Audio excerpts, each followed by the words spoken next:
आयुष के पापा के लिए लाई थी ये, सिकुड़कर आयुष के नाक का हो गया है। हमारी खूबसूरत साड़ी का तो रंग ही उड़ा दिया। इसीलिए अपनाए सही डिटर्जेंट, 2 डाला का एडवांस फॉर्मूला जो दे कपड़ों को नई चमक और साथ ही सिकुड़ने से बचाए, चले ज्यादा और पैसे बचाए। इसीलिए अब से जो धोए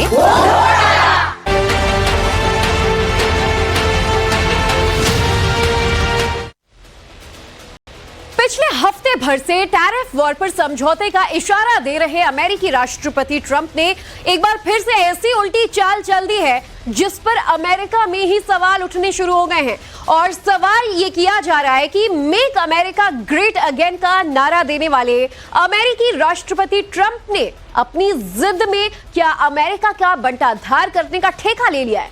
क्यों रह रहकर उन्हें ऐसे फैसले लेने का झोंका आ जाता है जिससे अमेरिका का फायदा कम, नुकसान ज्यादा होता नजर आता है?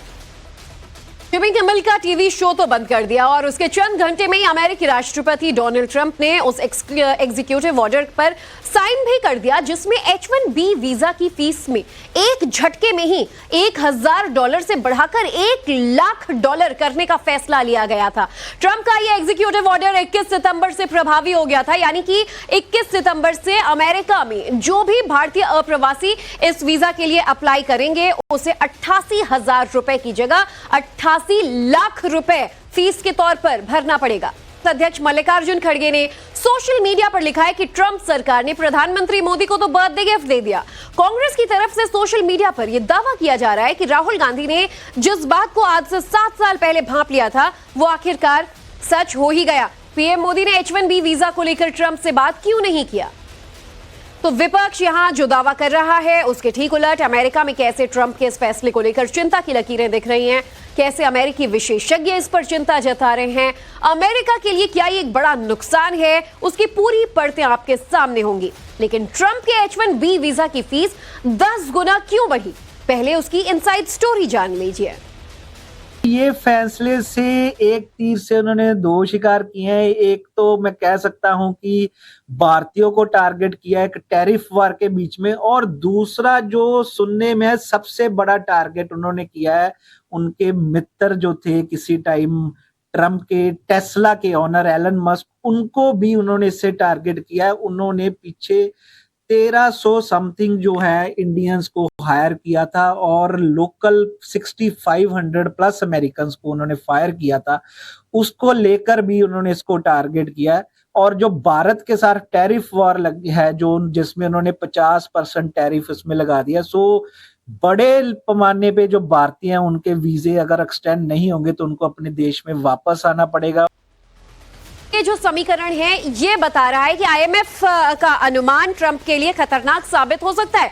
ये 2025 का ग्रोथ चार्ट है जिसमें आप देखिए कि भारत जो है वो 6.4% के साथ अव्वल नंबर पर भारत की जो ग्रोथ है वो नजर आ रही है, और चीन जो है वो 4.8 के साथ दूसरे नंबर पर, सऊदी अरब 3.6% के ग्रोथ रेट के साथ IMF की रिपोर्ट में जहां तीसरे नंबर पर है, तो नाइजीरिया चौथे, स्पेन 2.5%, ब्राजील 2.3%, अमेरिका देखिए कहां पर है, लगभग पीछे से दूसरे पायदान पर 1.9% की ग्रोथ रेट के साथ। और ऐसे में ट्रंप के ये फैसले अमेरिका के लिए ही मॉनेटरी तौर पर कैसे नुकसानदेह साबित हो सकते हैं। बहरहाल IMF के अनुमान में भी आप इस बात का अंदाजा लगा सकते हैं कि अमेरिका कितना ज्यादा पिछड़ रहा है। वहीं इंटरनेशनल मॉनेटरी फंड की ये रिपोर्ट सामने आने के बाद ट्रंप लगातार ऐसे फैसले भी ले रहे हैं जिससे अमेरिका में महंगाई बढ़ने के साथ साथ ड्रेन की स्थिति पैदा होती है। भारत से जाकर अमेरिकी अर्थव्यवस्था में बड़ा योगदान करने वाले, सुपर पावर की पोजीशन में रखने वाली ब्रिलियंट अप्रवासी अलग थलग हो जाएंगे और इसका असर अमेरिकी अर्थव्यवस्था पर तो पड़ेगा ही। अमेरिकी कंपनियों के लिए मुश्किल खड़ी भी हो जाएगी कि जो इनोवेशन से लेकर टेक्नोलॉजी में भारतीयों की प्रतिभा के दम पर अमेरिका दुनिया में लीड कर रहा है। और इसी बात का हवाला रूस के विदेश मंत्री सर्गेई लावरोव ने भी दिया। सर्गेई लावरोव ने ट्रंप को चंद घंटे पहले क्या अल्टीमेटम दिया, पहले तो जरा उस पर गौर कर लीजिए। रूस के विदेश मंत्री लावरोव ने कहा वही बात पुतिन पहले भी कह चुके हैं कि भारत को धमकाने और उस पर दबाव बनाने की अमेरिका की कोशिश कामयाब नहीं होगी। डोनाल्ड ट्रंप अपने दूसरे कार्यकाल में जिस तरह अमेरिका फर्स्ट नीति के नाम ऐसे फैसले ले रहे हैं जिससे वैश्विक व्यापार युद्ध तेज हो गया है। विशेष रूप से ट्रंप ने रूस यूक्रेन युद्ध को खत्म करने के नाम पर रूसी तेल खरीदने वाले देशों पर भी टैरिफ लगाया। लेकिन यह रणनीति उल्टी पड़ रही है। भारत, रूस और चीन की न केवल अमेरिकी दबाव का सामना कर रहे हैं, बल्कि अमेरिका को आर्थिक, ऊर्जा और भू राजनीतिक रूप से अलग थलग कर रहा है। अमेरिका के विशेषज्ञों को इसी बात की चिंता सता रही है। दरअसल ट्रंप का टैरिफ अनजाने में भारत, रूस और चीन को मजबूत कर रहा है।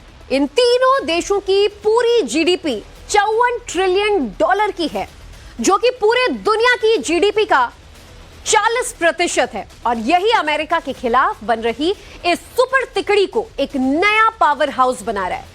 अमेरिका की जीडीपी इनके मुकाबले सिर्फ 29% रह जाएगी। वहीं भारत पर ट्रंप के टैरिफ वाले फैसले को लेकर अमेरिका में आलोचना हो रही है। और वो क्यों, ये भी समझ लीजिए। क्योंकि ट्रंप कह रहे हैं भारत रूस का सबसे बड़ा ऊर्जा खरीदार है। जब फैसले की नहीं है, अब भारत पर लगातार टैरिफ को लेकर जो फैसले लिए जा रहे थे, इसके बाद नया हथौड़ा पाकिस्तान ने चलाने की कोशिश की। वो H1B के फीस नियमों को बदलकर जो महज 88,000 से अब 88 लाख हो गया। ऐसे में 10 गुना ज्यादा ये फैसला लिए जाने के बाद अब पूरी दुनिया भर से पुतिन के माफ कीजिएगा, जिस तरीके से ये फैसला सामने आ रहा है, इससे डोनाल्ड ट्रंप के इस फैसले को लेकर अब नाराजगी देखने को मिल रही है। और न सिर्फ भारत बल्कि चीन, रूस जैसे बड़े मुल्क भी ऐसे में भारत के साथ नजर आ रहे हैं। इधर चीन और रूस द्वारा प्रस्तावित जो RIC था, उसे पुनर्जीवित किया, जो अमेरिकी वर्चस्व को चुनौती देने के लिए बनाया गया था। अब ये तिकड़ी आर्थिक एक बड़ा धमाका और खतरा हो सकता है।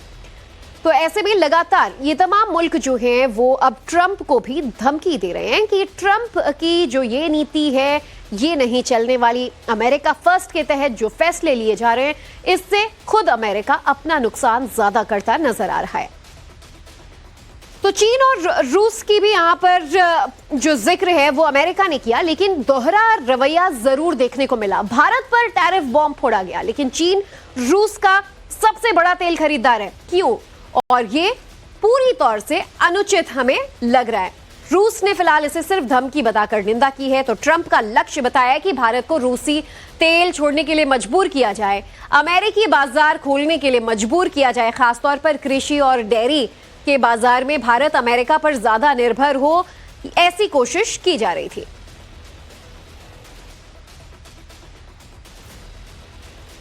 चलिए खबरों में